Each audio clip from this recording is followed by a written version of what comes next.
Right, I thought I'd do a tutorial, or just more of another demo, more than tutorial. This I'm starting to think about final renderings for my upcoming book. So this is the project's hypercar of the future sort of thing. So it's not having to be in a realistic car for people start to think about it. So as I'm thinking about these final renderings, what I want to start to think about is colour. What colour should I use for the project? And the initial idea was that the thinking behind it was the brand Saab, which obviously doesn't exist anymore. But it's gone way far beyond what a Saab would look like, so I'm just going to go with my own name on it. So there's certain lines that kind of resemble the brand, and shut line which kind of hints at the old shut lines from the brake lights and stuff like that. But anyway, that's another story. So what I want to think about now is the composition of my sketch for the final renderings, what I want them to show, and the colour that I'm going to do them in. And I was initially thinking some kind of blue. Maybe that's too dark, so I'm just going to try out some colours and just kind of get a bit of a mini palette going on. Now I've always tend to do blues because that is I wouldn't say it's my favourite colour, but blue's easy to render with. But for the sake of this, I'm thinking about a different colour. I might do a red or orange, because in terms of like colour theory, yellow's a danger warning sign, hence why you get JCBs and caterpillars in yellow. Orange is kind of energetic and dynamic and passionate, the same as red. So this is kind of hence why a lot of supercars are red and orange and vibrant colours. Green can be quite cooling and mellow, hinting in towards yellow as well, but yellow can be quite mellow. Blue's cold and like an icy sort of feeling to it, but also it's a happy colour. Then you can, so there's type of thing. So if you're doing a car aimed at girls, you might do it pink. If you're doing quite a premium executive car, you might think of a dark colour, maybe a dark grey or a black. But if you're doing a little two-seater sports car, you might do something along oranges, reds or yellows. If you're doing family cars, you might be thinking somewhere along these colours. Maybe you could do an orange one. Yeah, so think about what your colour represents, and then also think about,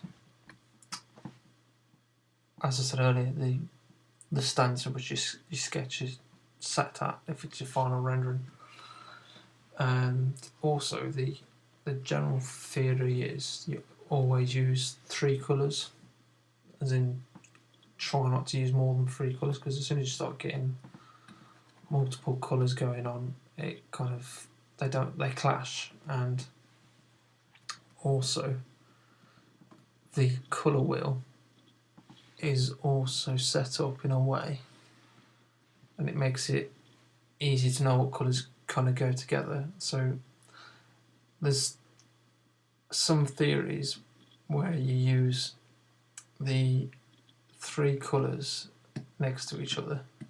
So yellow, orange and red go together in terms of composition and colour palette. You could have opposing colours, so yellow and blue, or red and ice blue / turquoise, or you can have pink and green, is one theory. But there's also different theories for different formats that you're rendering, whether it be RGB or whether it be CMYK. And a good thing I found is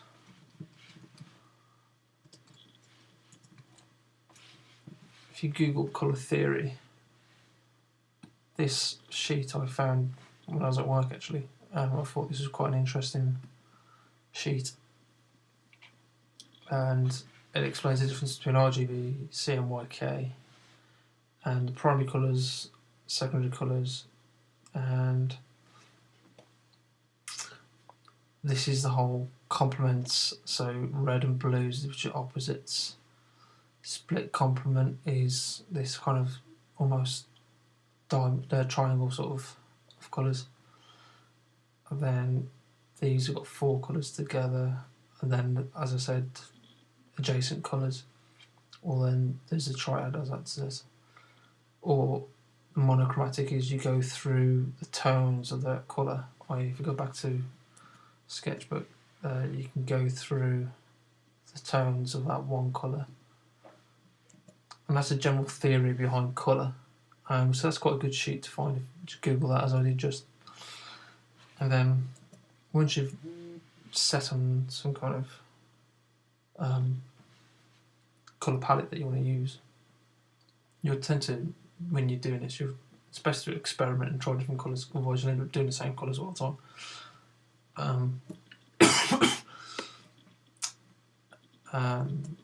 And then in terms of perspectives, I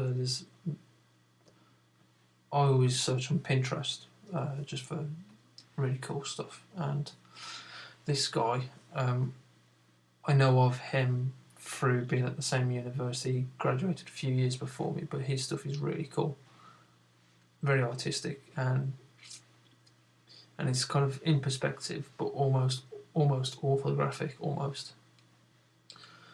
And his sketches just look, well, in my opinion, they just look amazing. So I looked at the axle lines and kind of used that as a basis for my perspective. I mean, it's not the same, but it's almost orthographic, but I'm showing more going round here, whereas his is slightly different. You can see the difference as I flick through.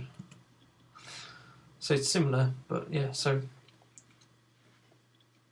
that's kind of the angle I'm going for here for this particular rendering. And also check out my Facebook page. On here I have the same videos that are on YouTube, but I also have sketches of mine. And also, if you want to contact me, send me your sketch and I'll do a feedback on your sketch.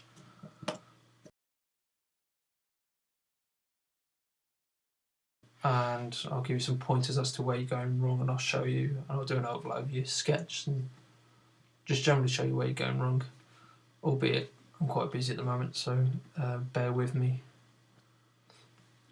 So yeah, visit my Facebook page. Yeah, so I'll just crack into this and basically get on with it. Now, I always tend to use blacks and greys and do what's known as grayscale first anyway. So for now, I'm going to ignore. Actually, I'll do it differently to what I normally do. I'll do a whole colour. So what I'm going to do, I'm going to colour the background. So I'm going to get the bucket and I'm going to pick a colour.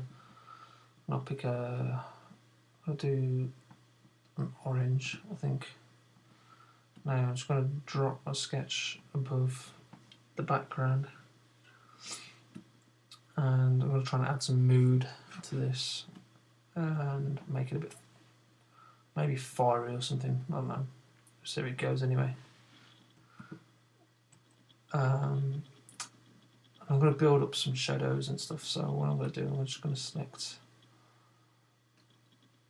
What I'm going to do is I'm going to go through these colours, and I'm just going to use a slider to go through the monochromatic sort of range of that one colour.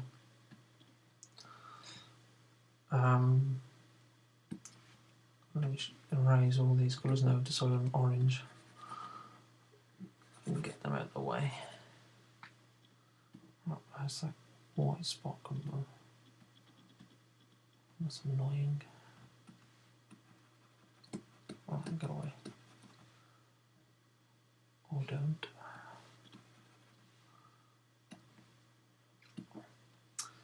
So I'm just going to get the airbrush because it's bigger, and I'm going to go slightly darker because I'll also use multiply most likely. So kind of add some shadow within that colour range.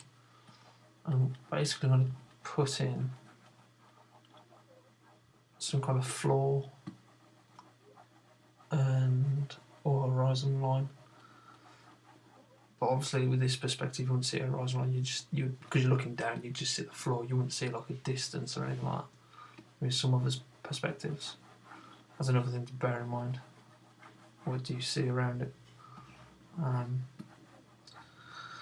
Yeah, I just want to add some depth to this, so I'm going to make the foreground quite dark, I think. So although I want the foreground to be the point in which you're focusing on the image, I'm going to make it quite dark and get lighter towards the middle of the image. That's the plan anyway. Whether it stays that way is a different story. But also, because underneath the car's going to be dark, hence why I'm making it darker at the foreground. And hopefully it'll all make sense, hopefully. I say that and it probably won't, but... So yeah, you probably can't see much difference on YouTube at the minute, but depends on the resolution and what. So what I'm going to do, I'll put that one on to multiply. Now you see the difference in multiply. Basically multiply, as I've explained in other videos, but for those of you who haven't watched the other videos, multiply makes your layer transparent or opaque, so it can see what's underneath it. So this layer, for example, can see what's underneath this and this one. Now if I put the sketch underneath the bottom one, the sketch disappears because that layer is not on multiply. But if I drag this layer under that one, because the two layers above it are on multiply, it means it goes straight through and you can see the sketch through it. And also by doing the multiply, you can see this has got a lot more vibrant, and there's definite contrast between the three colours, which is good. It's kind of what I'm aiming for. So play around with multiply. Basically, if you've got any white space on multiply, white becomes completely transparent. If you've got black, black is just a solid colour. And then the effect it has in different colours is based on the type of colour and its saturation. So play around with it and just experiment. It's the best way I always go for it. So I've got some nice kind of shadow, kind of ambient and soft, and then I'm just going to do some hard blocked in colour. Again, I'm going to put this layer on multiply just because it really adds to the colour, but I don't like that colour the way that's turned out, so I'll go back to here and I'm going to move it so it's a lot brighter, back to the original orange, which is, if you hold down Alt as well actually, you'll notice the little pipette, you can pick a colour, and so you can go back to colours you've not already had, because I find these squares here are tiny, I don't really use them, so that's quite handy using a pipette. Just hold down Alt. Something I actually found out by accident. Right, yeah, back to this, what was I doing?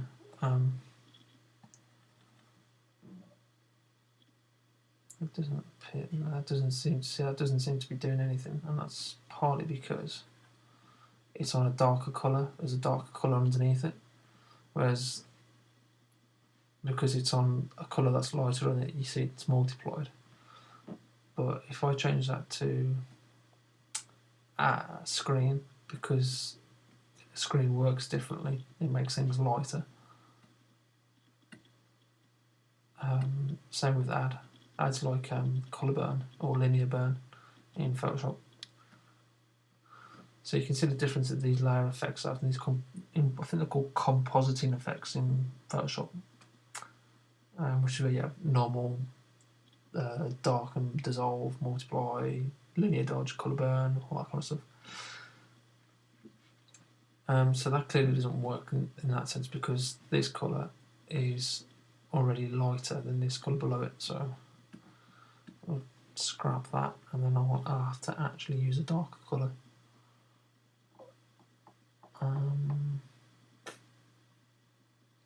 Now if I use a grey, actually it's probably a good example. If I use a grey and put it on multiply,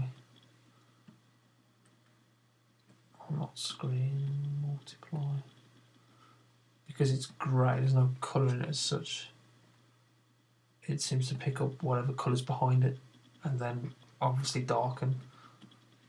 You can see the difference in the colour. So, but if I was to use black, you won't see the colour because it's solid black. So grey is quite useful to seeing the colour and getting like a nice tonal change between that colour. Whereas you could see earlier, using the actual original orange just clearly didn't work.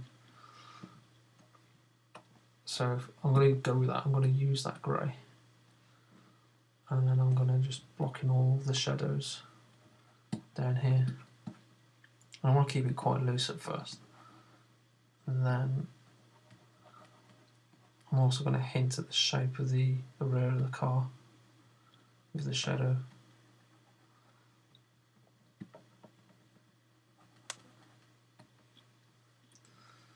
Got 17 minutes in already. Yes, that looks okay. Looks pretty good. But what I'm going to do, I'm just going to neaten this up a bit. So I'm just going to grab the eraser real quick and just go through here. Just so that when I'm building up my colours, I'm not going to have that grey appear, because if I use multiply on top of that grey with a light colour, it'll ruin the lighter colour on top. And that goes for any layer effects. So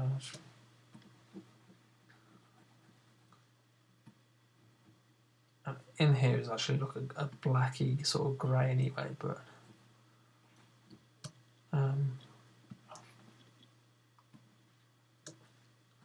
for these renderings,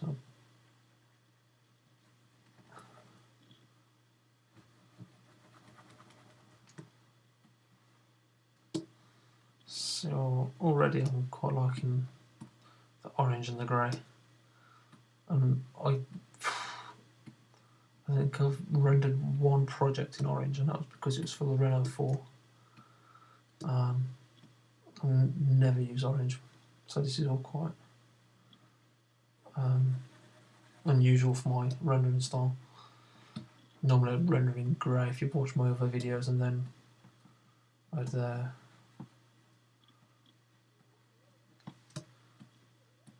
go over it with colour right at the very end.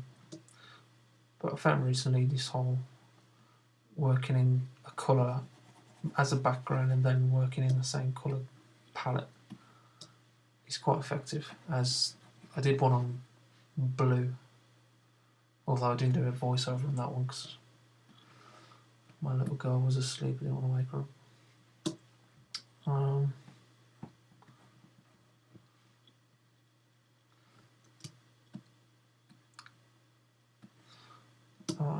It's looking interesting anyway. I mean, this is all going to probably change quite a lot for the actual final image, but it's looking interesting. You can see a difference of that grey. It's almost blue. You can't really see the air vents on that side. So all this is the bodywork, and then there's a load of air vents down here behind that bodywork. If you go on my Facebook page, you'll see all the images that I've done for it and make more sense. Hence why I'm always drawing the same car, because it's for the book.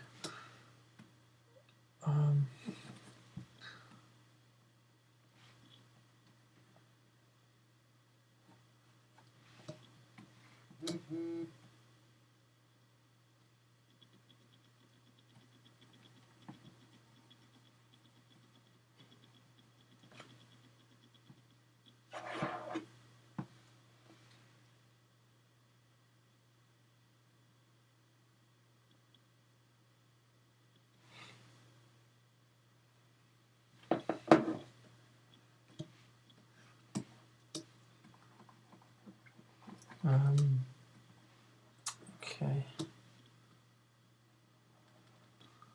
I'm going to include this layer on top of this layer to add a bit more depth to the shadows on the floor, and just creates a bit more interest. It doesn't have to necessarily be correct. I mean, this is where your artistic license comes in. So just go for it, really. Just play around it and see what you can do.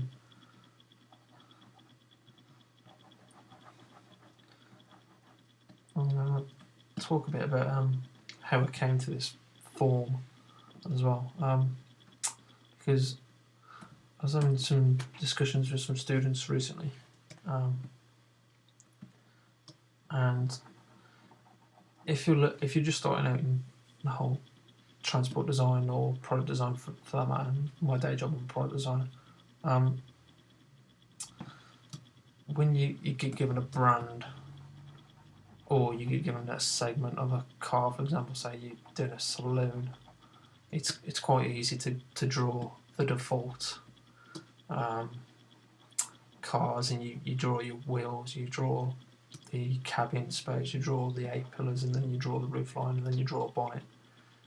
And it's all well and good, I mean, it's fine, but in terms of where technology's developed over the past 10 years, if not less than that, and where it's going in the future, especially with EV vehicles, electric vehicles, or fuel cell vehicles, the whole packaging of a car is most likely going to change quite dramatically.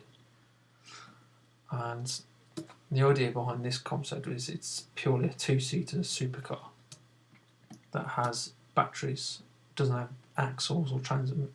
It has a steering it has a steering column, and it obviously has suspension arms, but apart from that, there's no transmission going through it. There'll be a motor in the wheel or something, or wires going to it. So the freedom that you can get suddenly goes. You don't have to worry about getting transmission from here into somewhere where the engine is. And it means I can package the batteries anywhere in the model, as well as long as I've resolved my interior ergonomics. I've got a lot of volume to package batteries if I intend it to be an electric car, which I do. So it kind of gave me a lot of freedom. And I did a package drawing, and I laid out the mannequin, where its seating position would be in relation to the dashboard, or what we know as a dashboard, but the steering controls. And then I kind of I ignored all the wheels, and I literally just did a series of forms, and I ended up coming up to having the mannequin almost in a Formula 1 position, with it being a hypercar and high performance. And I kind of did some forms around that actual sketch, and then ignored the fact that it was going to be a car, and I put a ground in there.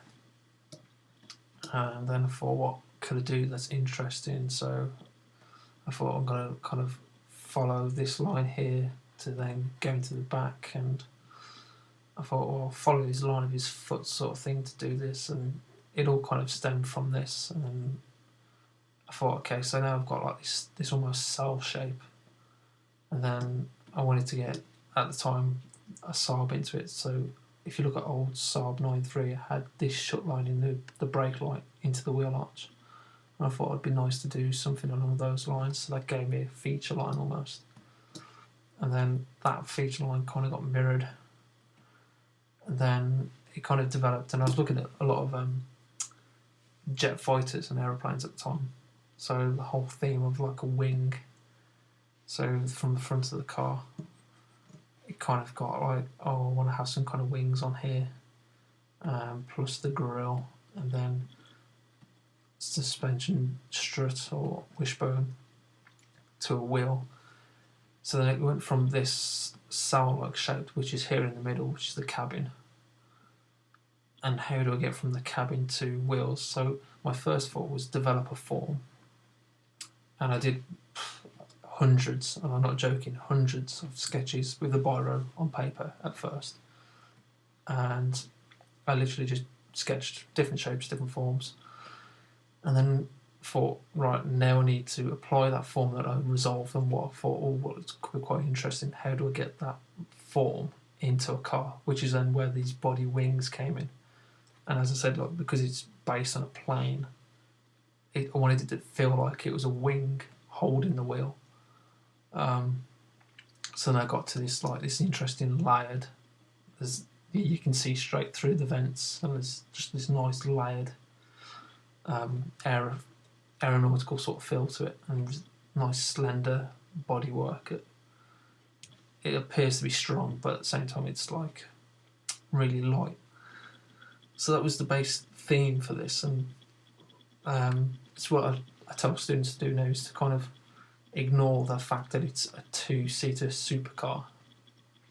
Because if I was to do a normal two-seater supercar, I wouldn't be drawing that at all. And this is where it comes into trying to come up with a fresh new idea. And as a designer, you'll have this struggle every single day. If I was to draw a supercar now, standard default supercar, they're pretty much this sort of shape, with the mannequin packaged quite tightly with a nice big engine in the back. And my thought process was, well, if I don't have a big engine, I can get rid of that. So then I ended up with this, and then two wheels, which is when I thought, I'll do something interesting. And then I thought, how low can I make the actual roof of the car? So then I really reclined the mannequin into a Formula One sort of position, and then I play around with where his legs sit, and because he's got to be a bit more upright so he can actually see out the car. So I think kind of got into this position, and that's how this whole project started.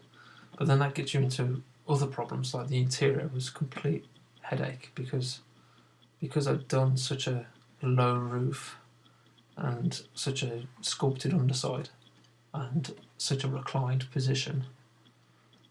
I've got to get in and out of that car via a door, and my steering column can only be as far away as he can reach, which means what we know as a dashboard is going to be in this area here. So then that gave me another headache to solve if I wanted to maintain this sort of concept. So the idea was the solution, and this also came from looking at cockpits and jet fighters and Saab 9 Aero X, which was 2006, where the whole canopy of the glass comes up like a cockpit on a plane. I thought, if I have that sort of solution, I can then have the actual dashboard pivot upwards to give you the room to get your knees out of the car. And so in the end, the whole glass area is going to split into segments and then open up to allow for the dashboard to lift up and out either way, and then you'll be able to get out of the car, and then obviously vice versa in the car. So, and this all stemmed from doing that form study and just studying forms and just coming up with some new shapes that you don't really see in a car, because car are determined by a package, and I wanted to kind of get rid of the package. So the form was from not having those restrictions, but then by having that form I ended up with more restrictions that needed more problem solving. So if you're going into a new project, let's say you're at university and you've been given a new project, I encourage students that talk to me to let go with all the restrictions of the packaging and stuff like that and do an extreme form and then kind of rein it back in or solve whatever problems that need solving. And then hopefully at the end of it you've come up with something original and something new. And that was the whole project in 10 minutes. That was the whole project of this, and I've been doing this now for about a year now in my spare time, which hopefully will be out this summer, hopefully, fingers crossed. Yeah, so that explains the concept of this car. Anyway, after all that tangent, back to the rendering of this. I'm just going to try red on the brake light, because it needs to be able to stand out as a brake light on an orange background, which is always quite difficult, because as you can see it doesn't really stand out, does it? So I'm gonna just block that in as it is, and what I want to do is I want to create some kind of contrast between those two colours. So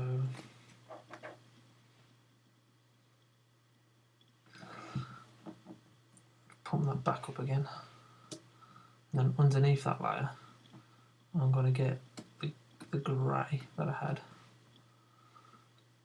I'm just going to do it underneath like that and put that and multiply so it gets darker.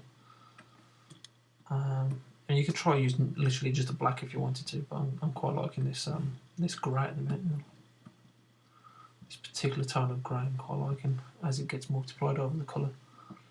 So what I'm going to do now, then it's literally going to almost border that.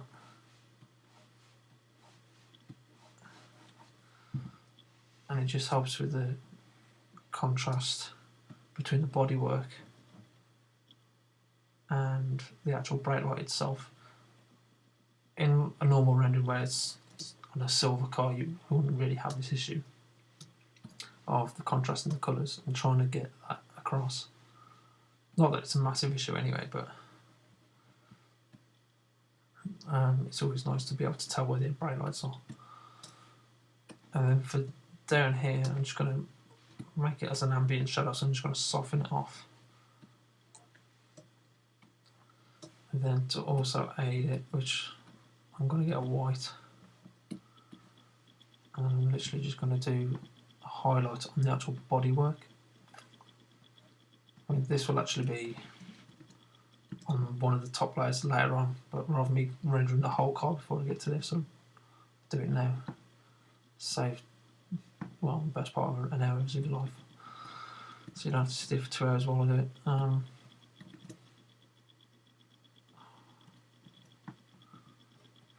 now I've lost the ability to draw properly. Oh, there we go, it's better.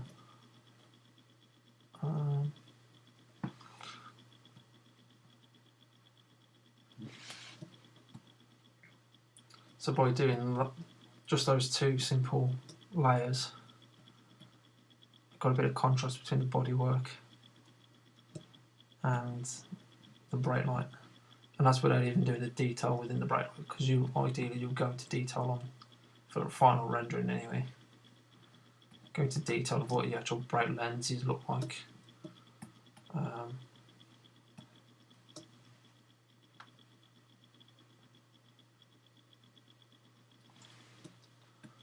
And the way I've always tried to learn and develop my rendering skills is I try to do it typically with as few layers as possible. But don't worry too much about going out into loads of layers, because it does happen. You can hit 200 layers quite easily in a rendering. But that seems to work quite nice, that white against the orange. I mean, at the end of the day, it's preference, it's subjective, so I think that looks pretty cool. So I'll leave that for now, like that. And what I want to do now, I want to start adding some kind of tonal quality to the body side. So I'm just going to get the airbrush and I'm just going to soften with the intention of being a multiply. And that's just literally just going to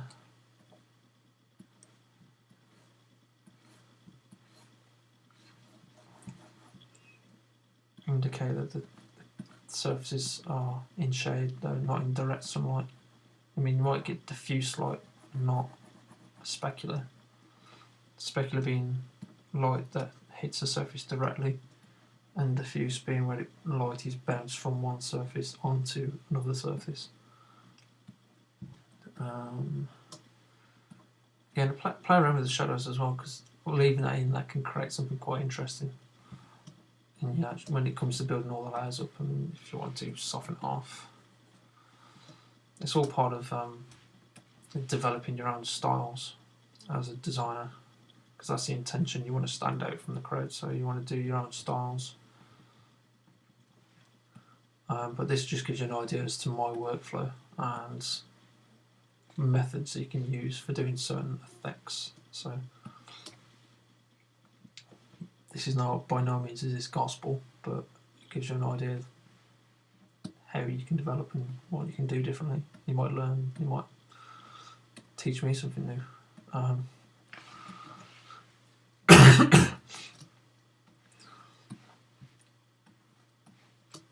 So I'm just going to do the same again to the front side, and I'm just going to take it out the wheel on the front just to see what it does really.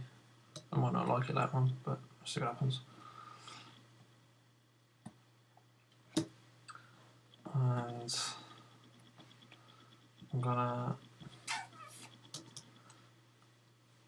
I'm gonna have light hitting this surface here, because this is the foreground.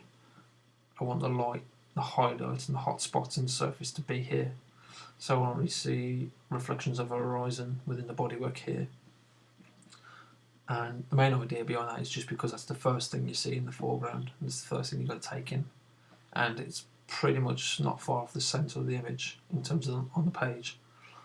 So that's going to be my focal point, and then overall you'll see the design as and when. So on the opposite side of this crease where the shoulder dips back down, again I've explained this in my different videos. I'll just get a red pen for now and I'll explain the surface direction. As a contour or cross section of this, I've got a curve, a very slightly curved roof over the rear. Then there's a change in the surface, and then it goes down the side of the actual body, up into the wheel arch in this direction, and then back down to the wheel. So I'm going to make this area the hot spot, and I'm going to make this transition where it dips down dark. This will be a hot spot again, and then there'll be a hot spot on the windscreen. So hopefully in this area here in the image, it's going to be quite high contrast, which is hopefully the area you'll notice first when you look in the rendering. So on that basis, I'm going to get that grey again. I'm just going to, with an airbrush, so it's a nice soft edge, I'm just going to go over the top of the actual arch, the rear shoulder. I'm going to put it on multiply, and you'll build these up in layers, as you've seen from the previous videos and this video alone. So I'm just going to get that somewhere where it looks about right. Now here I'm going to allow for the edge of the material, i.e. the rolled edge of the metal, or where it meets the end of the body. And it's little things like that make such a big difference to renderings.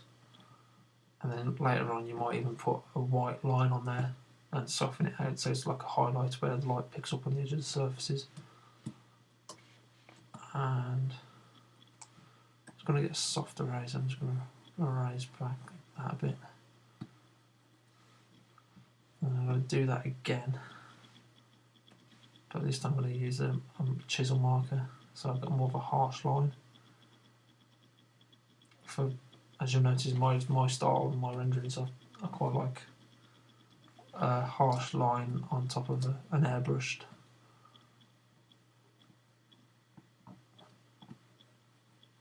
Again, it's just the same process, just erase to that line.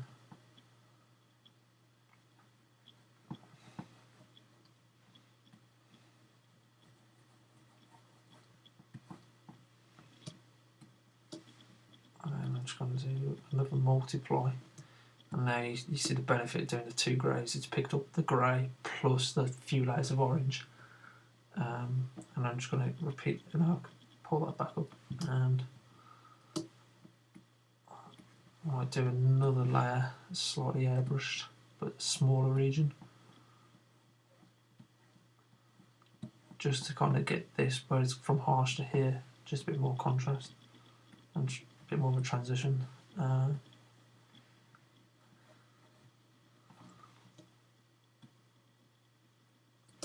So you're beginning to see how the surface of the bodywork is starting to work now.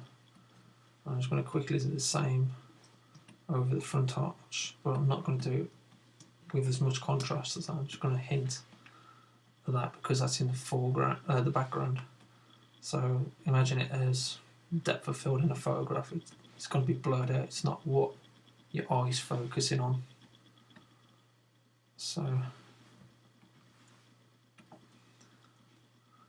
I'm just going to, one more should do that.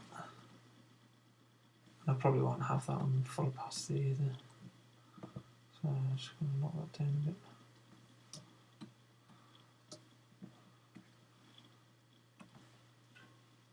And then if I do grey there and put that to add, multiply, screen.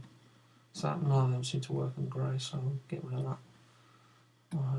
See what a white looks like.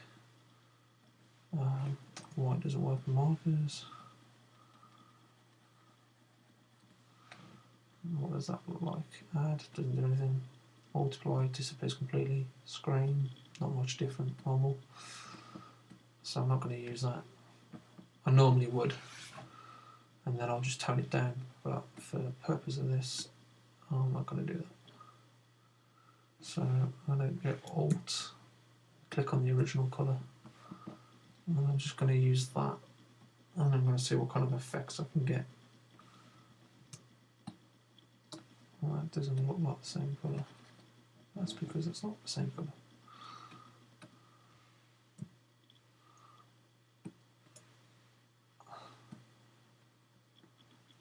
Use that.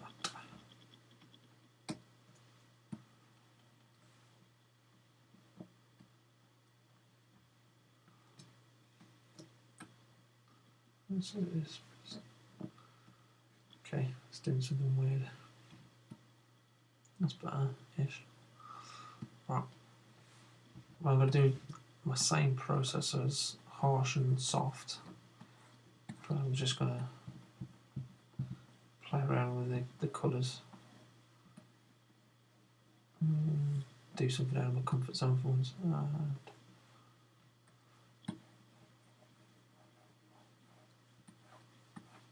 So the idea behind that harsh line is it shows there's something being reflected. What it is, it could be anything. It could be studio lighting, it could be a horizon line, it could be the sky. You could do a softer light. Play around with the settings so that looks pretty nice, but it's not standing out for me.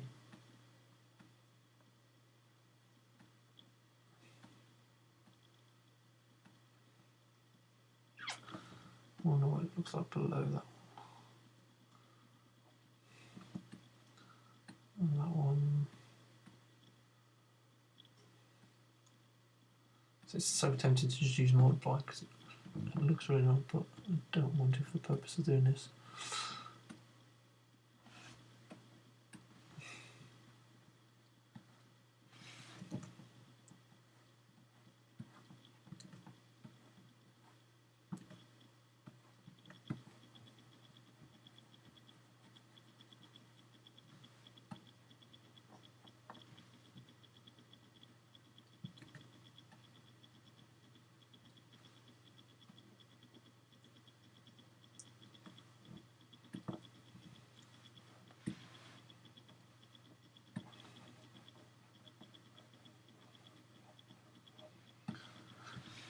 So now I kind of, well, I'll read that as I can imagine this being in some really hot country somewhere, and it's almost sunset, and you're getting the really bright yellows with the oranges, and I can imagine that being the sun's being reflected in there. Again, it's open to interpretation, so who really cares? I'm going to do the same again on here. So what did I do? I didn't add and then normal, so what was it? Screen and then add. So I'm going to put this one to a screen.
Also, as well, if you observe things like chrome and reflective metals, and then if it's a soft surface or it's a rounded surface that goes through a ragged edge, you'll notice if you look carefully and study them, it never ends square as well.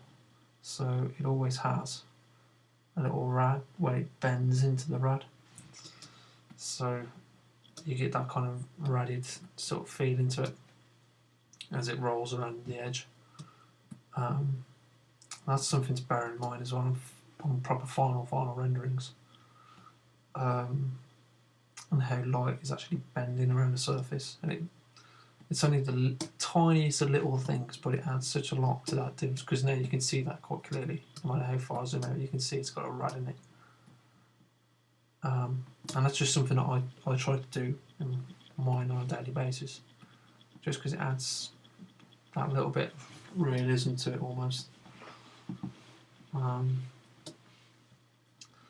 then what I'm going to do quickly, the last thing I'll do in this particular tutorial, I'll do a set of worlds, otherwise it's going to get into another 2-hour tutorial. I'm going to use the ellipse tool, E on the keyboard, or shortcuts up here, and then I'm going to use my grid line from my sketch to line up the axes. Now the widest point of the ellipse is always perpendicular to your axle line, and then I've done that wrong way around. So the ideal thing now is to just play around with the width of the wheel. So if I do it like this, and then I can scale it that way to get it thinner in this direction, and then I have to scale it down. So I always tend to do it the other way around. So I'll scale that way. So I hit the top of the ellipse and the bottom of the ellipse and get it positioned as accurately as possible. Then I'll put it in that way, and then that way I don't know why I do it. I don't know if it even makes a difference, to be honest, but it feels like that's the right way to do it for me. I don't know. You do whatever you're used to. There's no right way of doing it. I just find it easier personally. I don't know why. Anyway, tangent again. I keep going off on tangents.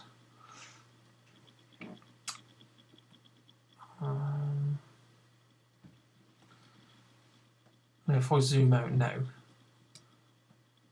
the ellipse doesn't change size, so bear that in mind.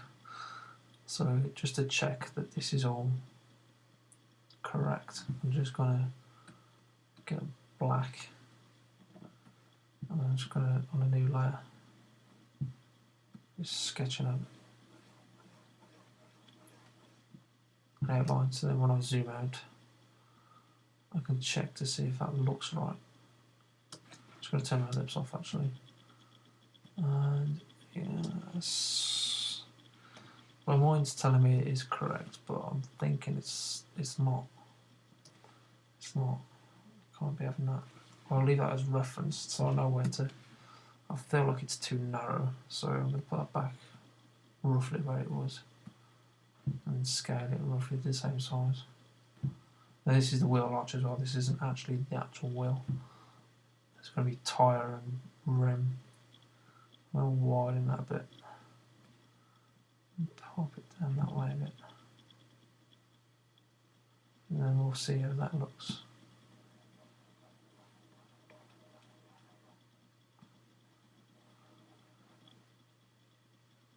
And get rid of that one, take the ellipse off. Feels better. Well, I just want to scale that, so if I hold down V, I'm going to scale that layer down a bit.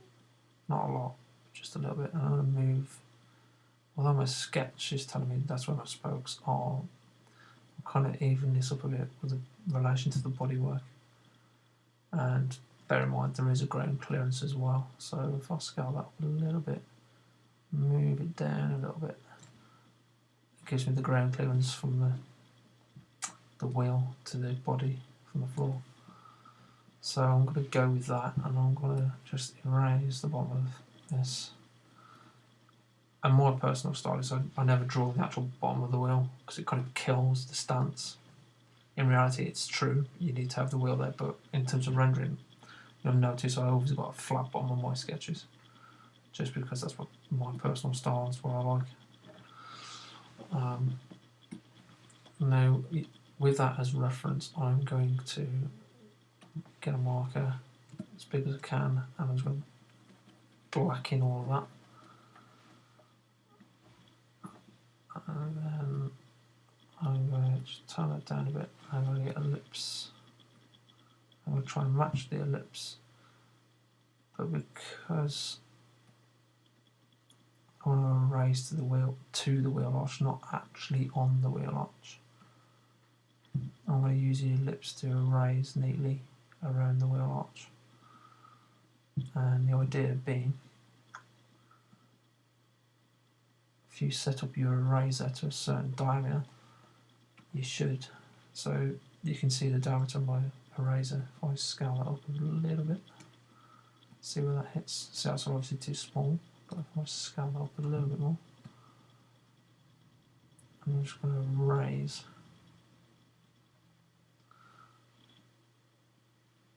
Obviously you can see there's not quite the right ellipse, so it's not picked up that area, but no worries, you just tweak and amend.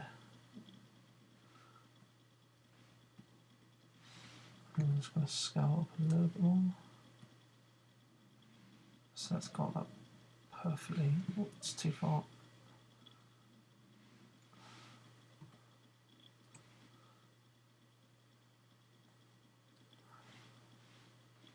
Then, as long as that's all fine on that side.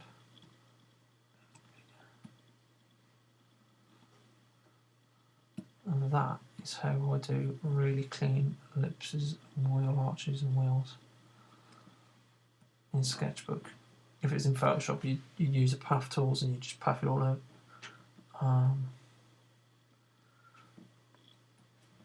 So then I'll bring that back up again. Yeah, I'll just black it out completely. I'm going to use the ellipse tool again, and what I'm going to do is going to scale that down.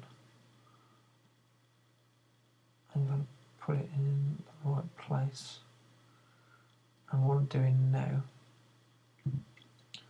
is I'm allowing for tile wall, and I'm literally just going to get a white, really thin, maybe not that thin.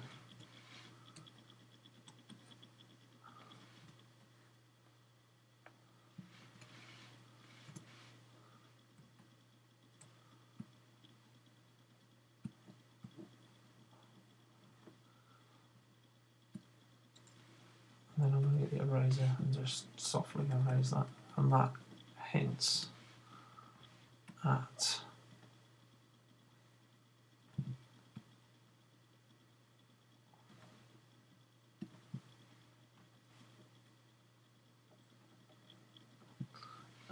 at the wheel then. And then I'm going to do the same thing, but this time I'm going to use a soft pencil. So I'm going to get, well, that's really soft, that's not even a soft pencil, 3B, and go to the settings of that brush.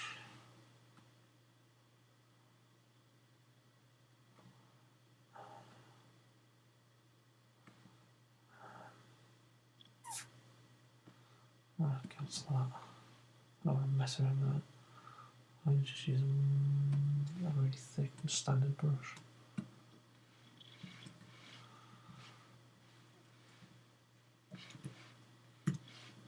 I'm going to scale that up now. And what I'm going to do now is a highlight catching on the actual tyre. And it's not going to be a harsh highlight, it's going to be more of a diffuse light. So with that in mind, I'm going to get quite a large pencil. You could use any brush really, just play around the brushes.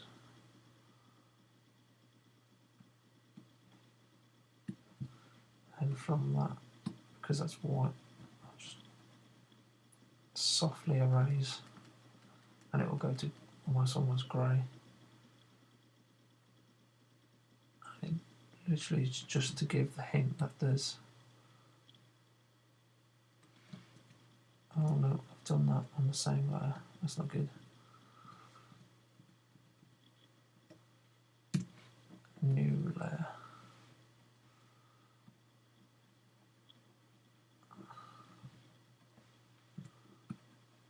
I'm just going to soften all that off. And it just gives you a hint there's a tile wall there. And you could literally leave it at that. You don't need to go into detail on the tile, unless you want to. And then I'm going to go back to pencil. Just rough in some spokes. Again, this is one of those things where you'll find you'll draw the same set of spokes, or the same number of spokes. I use a phase of 6 spokes, never tend to do 5. I don't really know why, but. And then I'm going to leave it really loose like that actually, and then just put the highlight, really harsh highlight, on the top facing edges.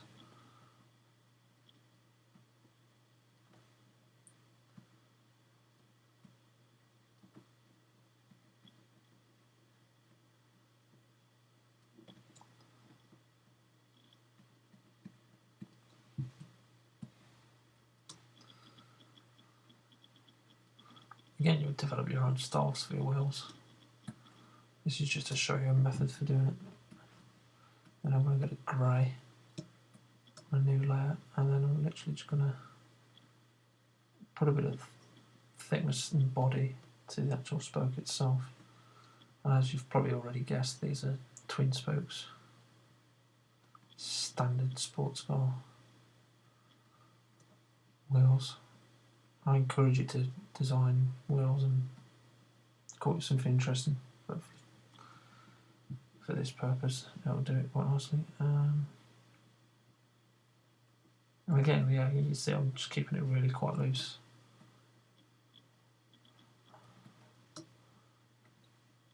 And bear in mind where light can get into the wheel, so it's going to leave dark areas to the actual rims and stuff.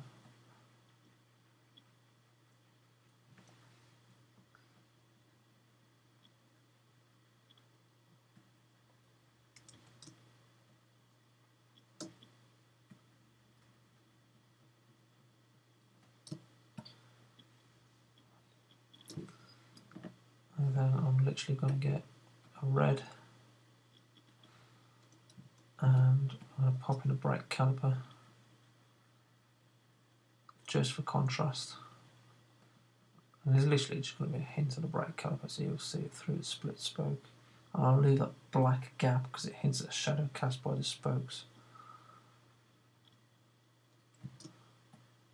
And then I'll get on a new layer again, a really light grey.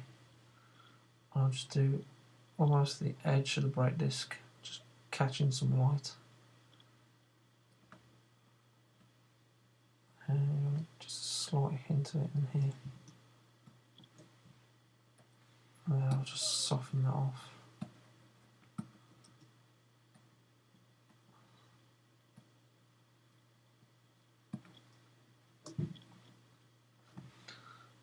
We're at an hour. Right, I know I said I was going to stop after the body work, but I'm going to chuck in a bit of contrast down here.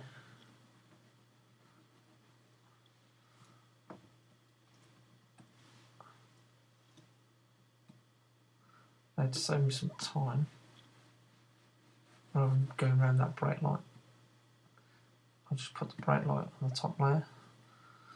So I'm going to go, because of, tell you what, I'm just going to drag that layer all the way down. There we go, that's the brake light.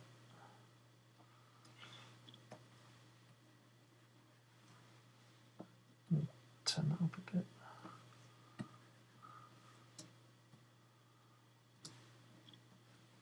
Do a new one.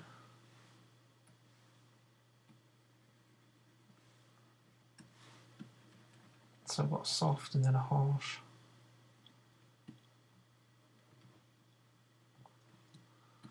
That's my style, soft and harsh.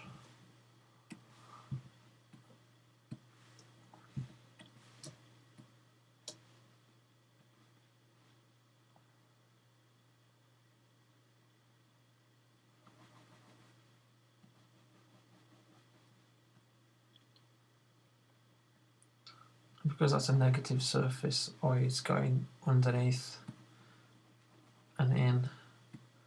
That's going to be in shadow.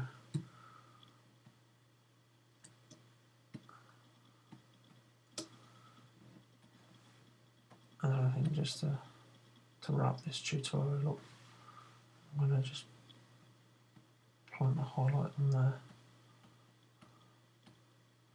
which it turned out terrible.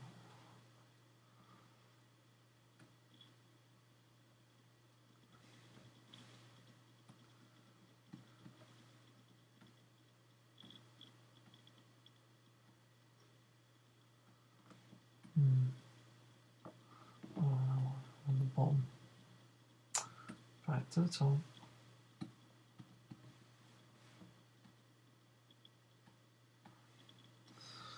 Okay, maybe it just doesn't want to do a half decent surface highlight because of the colour, so I'll do it manually and just tone it down.